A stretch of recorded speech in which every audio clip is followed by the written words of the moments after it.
Shalom sahabat RPKM yang diberkati oleh Tuhan dan seluruh mahasiswa Sekolah Tinggi Teluk Kataros Indonesia Bekasi yang mengikuti mata kuliah doktrin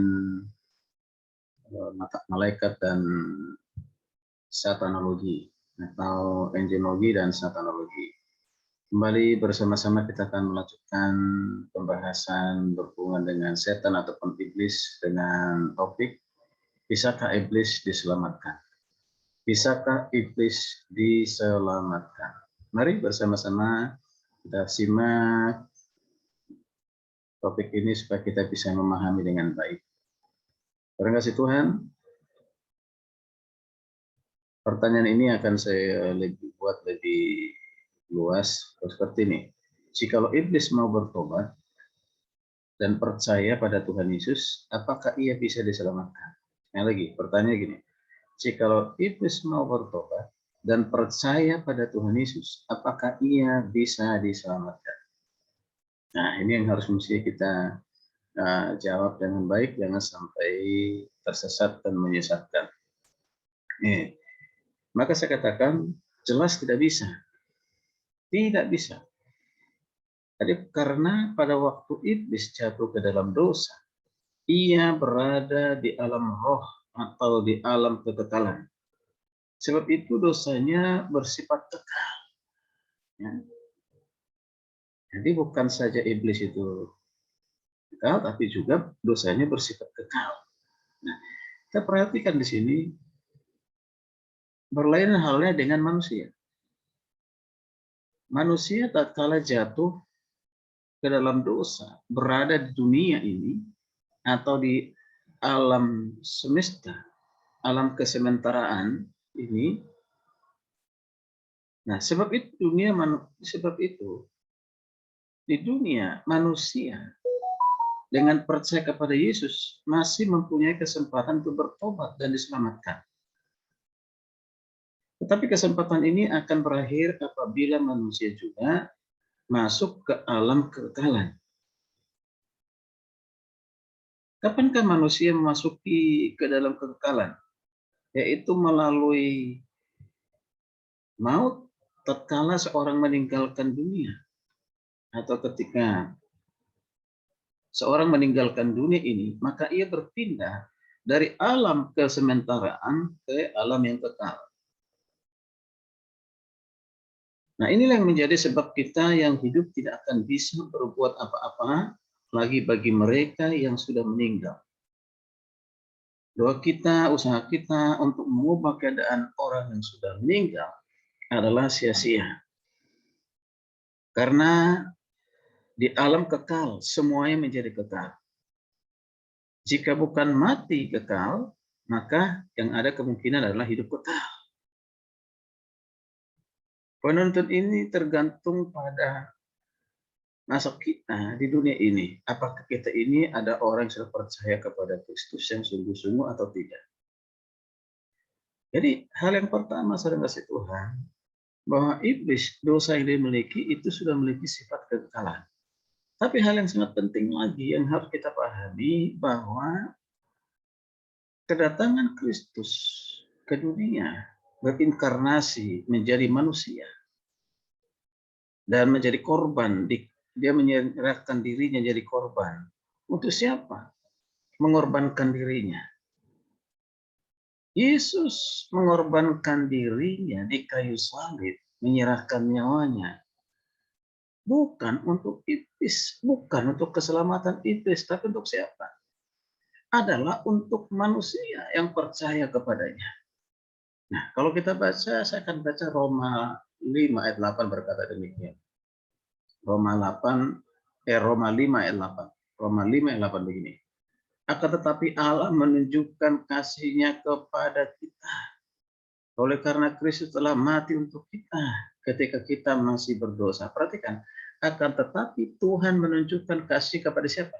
Kita. Siapa itu kita? Manusia. Manusia bagaimana? Manusia yang percaya kepadanya. Jadi di sini kata kita ini tidak ada di sini setan ataupun iblis. Nah, perhatikan, oleh karena Kristus telah mati, oleh karena Kristus telah tersalib, oleh karena Kristus telah menyerahkan dirinya, mati di kayu salib untuk siapa?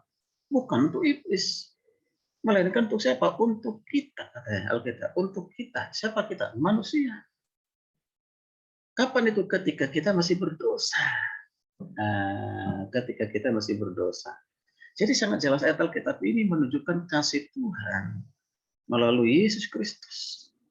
Dengan kematiannya di kayu salib, itu semua dia lakukan untuk manusia, bukan untuk iblis. Jadi tidak berlaku keselamatan itu bagi iblis. Tidak berlaku keselamatan itu untuk iblis. Ya, itu hanya untuk manusia yang percaya kepada Yesus Kristus. Maka katakan, bisakah iblis diselamatkan? Tidak. Ya, tidak bisa. Ya, hanya manusia yang percaya kepada Kristuslah yang diselamatkan. Ya, kapan itu terjadi? Pada saat kita masih ada di dunia alam sementara ini.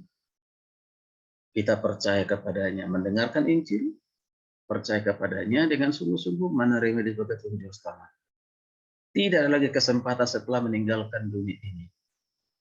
Karena itu jangan pernah berdoa bagi opung, kakek, nenek, ya oma, opa, adik, kakak yang sudah meninggalkan dunia ini. Kita doakan supaya diselamatkan. Jangan, tidak ada artinya. Mengapa? Pada saat seseorang meninggal, kalau dia menjadi orang percaya, sudah percaya kepada Kristus, saat itu jiwa dan rohnya sudah bersama dengan Tuhan. Ya, tapi kalau tidak percaya, maka ada tempat penantian sementara, yaitu tetap katakan itu neraka untuk menunggu penghakiman. Ya, akan menjatuhkan penghakiman yang kekal dan kematian yang kekal. Ya, karena itu sekarang kita lakukan adalah bukan berdoa lagi buat orang yang meninggal, karena itu sia-sia. Karena kita beda dengan agama lain. Kita berdoa justru untuk penginjilan yang dilakukan oleh para misionaris, para penginjil saat ini, bahkan gereja-gereja harus bangkit terus mengobarkan Injil. Di dunia ini, di sekarang ini, bukan di alam lain. Tidak akan pernah ada kita bisa menginjil lagi di alam lain. Terima kasih Tuhan. Saya yakin kisah orang kaya dengan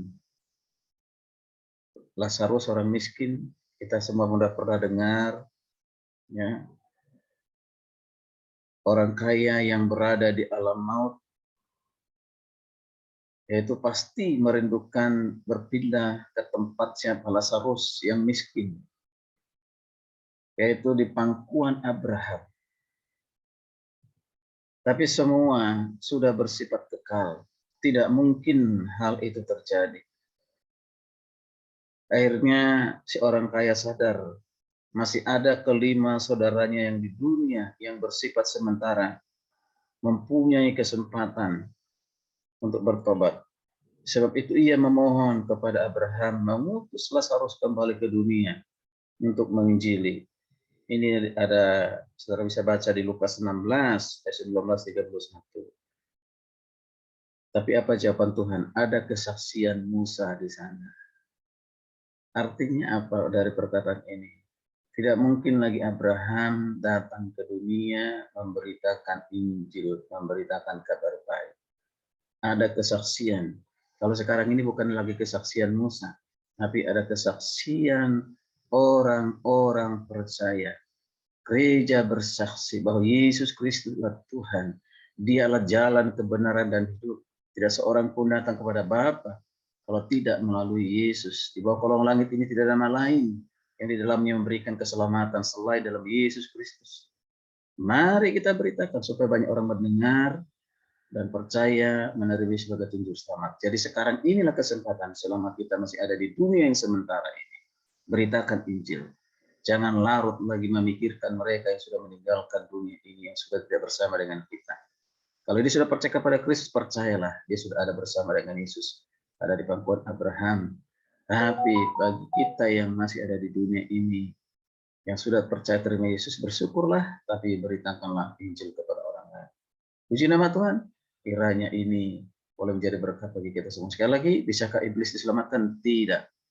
Sebab kematian Yesus bukanlah untuk iblis, tapi untuk saudara dan saya, manusia yang sementara di dunia ini. Tidak, ya. Oke, baik. Sampai ketemu lagi, kita lanjutkan di topik berikutnya. Shalom, Tuhan Yesus memberkati.